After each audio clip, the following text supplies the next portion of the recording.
அன்பு நண்பர்களே, இன்றைக்கி நம்ம சிரபுஞ்சி தொடரில் முக்கியமான 3 செய்திகளை நம்ம பார்க்க போகிறோம். குறிப்பாக ரேட் ஹோல் மைன் என்று சொல்லக்கூடிய எலிவளை நிலக்கரி சுரங்கம் என்பது ஒன்று. 2வது கருப்பு நுரையீரல் நோய் என்பது 2. 3வது 2 ஆறுகளை பற்றி, கோப்பிலி என்ற ஆறு, லூகா என்று ஒரு ஆறு. இந்த 3 செய்திகளை தான் நான் இன்றைக்கி உங்களுக்கு சொல்ல போகிறேன். அது எப்படி சிரபுஞ்சியோடையும் மான்சிரமோடையும் தொடர்புடையது அப்படின்னு பாருங்கள்.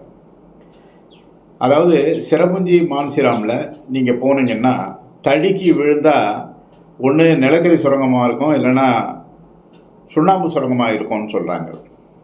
இந்த ரேட் ஹோல் மைன் அப்படின்னா எலிவளை நிலக்கரி சுரங்கம் அப்படின்னு சொல்லிட்டு பேர். அதாவது தனி மனிதர்களால் உருவாக்கி இருக்கக்கூடிய ஒரு நிலக்கரி சுரங்கம். தனி மனிதர்களே அவங்களே அதை செய்து அவங்களே அந்த நிலக்கரியை எடுத்து விற்பனை செய்வாங்களாம். ஆச்சரியமாக இருக்க, உலகத்தில் வேறு எந்த பகுதியிலும் இருக்கிற மாதிரி தெரியல. அதனால் இந்த சுரங்கம் எப்படி அமைப்பாங்கன்றது உங்களுக்கு சுருக்கமாக சொல்கிறேன். மேலே இருந்து கீழே வரைக்கும் கிட்டத்தட்ட 10 மீட்டர்லேருந்து 100 மீட்டர் வரைக்கும் கிணறு மாதிரி தோண்டிகிட்டே அடியில் போயிடுவாங்க. அடியில் போன அந்த 100 மீட்டர் போயிட்ட பிற்பாடு என்ன பண்ணாங்க, பக்கவாட்டில் 3லேருந்து 5 அடி உயரம் இருக்கிற மாதிரி தொலை போட்டுக்கிட்டே உள்ளே போயிட்டு அங்கே இருக்கக்கூடிய நிலக்கரியை எடுப்பாங்க. எடுத்து வெளியே கொண்டு வருவாங்க. வெளியே கொண்டு வந்து அதை விற்பனை செய்கிறாங்க. அதிலேருந்து காசு கிடைக்கிது. இது இந்த மாதிரி எவ்வளோ சுரங்கங்கள் இங்கே மேகாலயா பகுதியில், குறிப்பாக இந்த மான்சிராம் மற்றும் சிரபுஞ்சி பகுதியில் இருக்குன்னா கிட்டத்தட்ட 22,000 சுரங்கங்கள் இருக்கிறதா கணக்கு எடுத்திருக்காங்க. ஆனால் இந்த சுரங்கங்களை எல்லாத்தையும் சட்ட ரீதியாக 2014ஆம் ஆண்டு தடை செய்துட்டாங்க. அதுக்கு காரணம் என்னன்னு கேட்டால், நிறைய நேரங்களில் மழை காலத்தில் திடீர்னு என்ன பண்ணணும், இந்த சுரங்கத்தில் நிறைய தண்ணி உள்ளே போயிட்டு உள்ள சுரங்கத்தில் இருக்கிறவங்கெல்லாம் க்ளோஸ் பண்ணிவிடும். நிறைய பேர் அந்த மாதிரி கிட்டத்தட்ட 2018 ஒரு 25 பேர் அதில் மாட்டிக்கிட்டாங்க. கிட்டத்தட்ட 18 பேர்கள் அதில் இறந்து போயிட்டாங்க. இன்னொரு விஷயம் என்ன கேட்டால், அதில் சில சமயத்தில் வெடி விபத்தும் ஏற்பட்டிருக்கு. 26லேயே சொல்கிறேன், இந்த வருஷத்துலேயே ஒரு வெடி விபத்து ஏற்பட்டு கொஞ்சம் பேர் இறந்து போயிட்டாங்க, நிறைய பேர். அந்த மாதிரி இருந்ததுனால இதை 2014லேயே இது வேண்டாம், இது உண்மையிலேயே தனி மனிதர்களுக்கு ஆபத்தை விளைவிக்கக்கூடியது அப்படின்னு சொல்லிட்டு மூடிட்டாங்க. சட்ட ரீதியாக தடை செய்து விட்டார்கள். ஆனால் கூட என்னன்னு கேட்டால், இதை முழுமையாக அவங்களால தடை செய்ய முடிஞ்சதா அப்படின்னு கேட்டிங்கன்னா முடியல. இருந்தால் கூட அது நடந்துட்டு தான் இருக்குது அப்படி என்று சொல்லுகிறார்கள். அதுக்கு முக்கியமான காரணம் என்ன கேட்டால், இவர்களுக்கு அந்த கிராமங்களில் இருக்கக்கூடிய வேலை வாய்ப்புகள் அதிகமாக இல்லை. அதனால் இப்போ அரசு என்ன செஞ்சுருக்கு அப்படின்னு கேட்டிங்கன்னா, அந்த பகுதிகளில் பெரிய நிலக்கரி சுரங்கங்களை அமைக்கிறதுக்கான முயற்சிகளில் ஈடுபட்டிருக்காங்க. அப்போ தான் அவர்களுக்கு அங்கே வேலைவாய்ப்பு தர முடியும் அப்படின்னு சொல்லிட்டு. குறிப்பாக இன்னொன்று என்ன கேட்டால், அதிகமாக குழந்தைகளை இதில் ஈடுபடுத்துகிறாங்க. சிறுவர்கள் சிறுமிகள் இதில் அவங்கள ஈடுபடுத்துறதுனால இதை அரசாங்கம் கடுமையாக எதிர்த்து இதை தடை செய்து விட்டார்கள். சரியா? இப்போ இதற்கு அடுத்தபடியாக நான் சொன்னது ஒரு நோயை பற்றி சொன்னேன். கருப்பு நுரையீரல் நோய் என்று பெயர். அந்த கருப்பு நுரையீரல் நோய் எங்கே வருதுன்னு கேட்டிங்கன்னா, இந்த மாதிரி சுரங்கங்களில் வேலை செய்கிறவங்க சுவாசிக்கிறதுனால அங்கே உள்ள சுவாசிக்கும் பொழுது அந்த நிலக்கரியினுடைய வாசனை மற்றும் அது சம்பந்தமான விஷயங்கள்லாம் அந்த நுரையீரலுக்கு போகிறதுக்காக அந்த நோய் வருது. கடுமையான நோய் அது.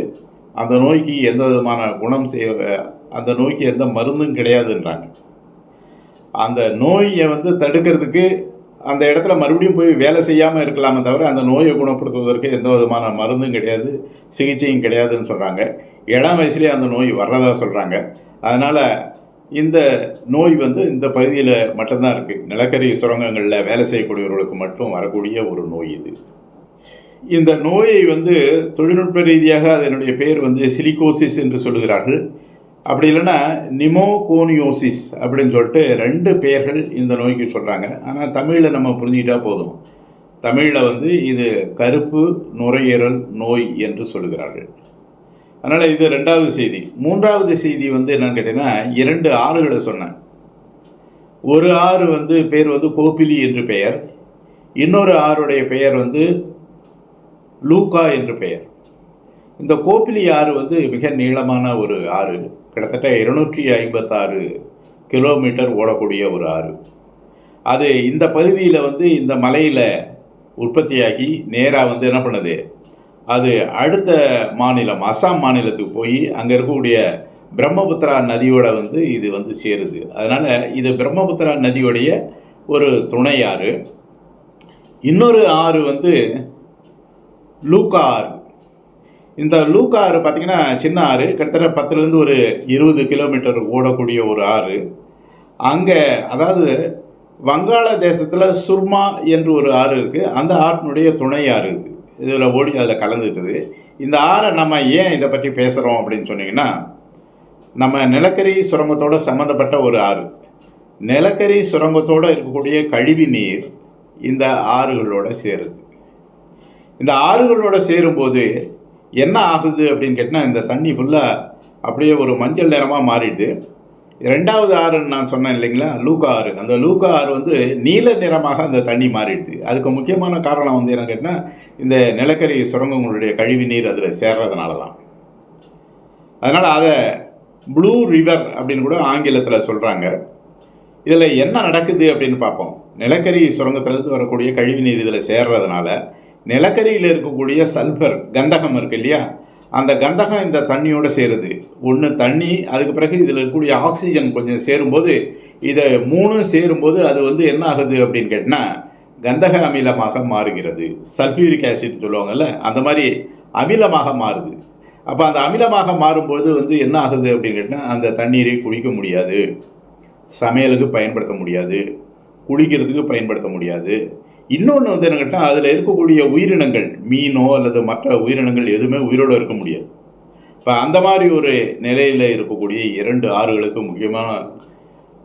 இந்த 2 ஆறுகளுக்கு முக்கியமான காரணமாக இருக்கிறது இந்த நிலக்கரி சுரங்கங்களில் இருக்கக்கூடிய கழிவு நீர்.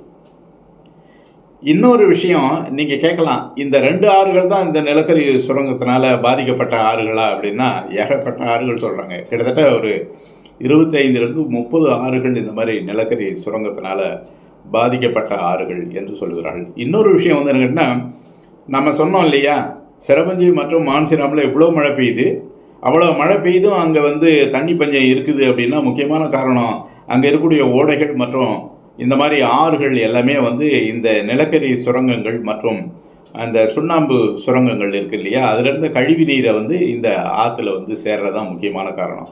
அவங்க அதில் விடலைன்னா கூட ஊற்று மூலமாக அந்த கழிவு நீர் அதில் போய் சேருது அப்படின்னு சொல்கிறாங்க. நம்ம ஏற்கனவே ஆறுகளை பற்றி ஒரு வரிசையை நடத்திட்டுருக்கோம். ஒவ்வொரு ஆறை பற்றியும் நம்ம கிட்டத்தட்ட 150 ஆறுகள் பற்றிய வரிசையை வந்து நம்ம யூடியூப்பில் நடத்திட்டுருக்கோம். இந்த சமயத்தில் வந்து இந்த ஆறுகள் வந்து எப்படி வந்து அதில் இருக்கக்கூடிய கழிவு நீர் மூலமாக ஆறுகள் மாசுபடும் போது என்ன மாதிரியான நிலைமை வருதுன்னு பார்த்தோம். இதை பற்றி நீங்கள் என்ன நினைக்கிறீங்க அப்படின்னு சொல்லுங்கள். இது எல்லாமே புதிய செய்திகள், இந்த 3 செய்திகளும் புதிய செய்திகள். இதை பற்றி உங்களுடைய கருத்தை வந்து கமெண்ட்ஸ் பகுதியில் பதிவிடுங்கள். உங்களுடைய இது பயனுள்ள செய்தி, பயனுள்ள ஒரு காணொலி என்று நீங்கள் நினைத்தால் அன்பு கூர்ந்து இதை உங்களுடைய நண்பர்களுக்கு அனுப்பி வையுங்கள். உண்மையிலேயே உங்களுக்கு பிடிச்சிருந்தனா இந்த காணொலி நம்முடைய பூமி யூடியூப் சேனலுக்கு சப்ஸ்கிரைப் பண்ணுங்கள். மீண்டும் அடுத்த நிகழ்ச்சியில் சந்திக்கலாம். நன்றி, வணக்கம்.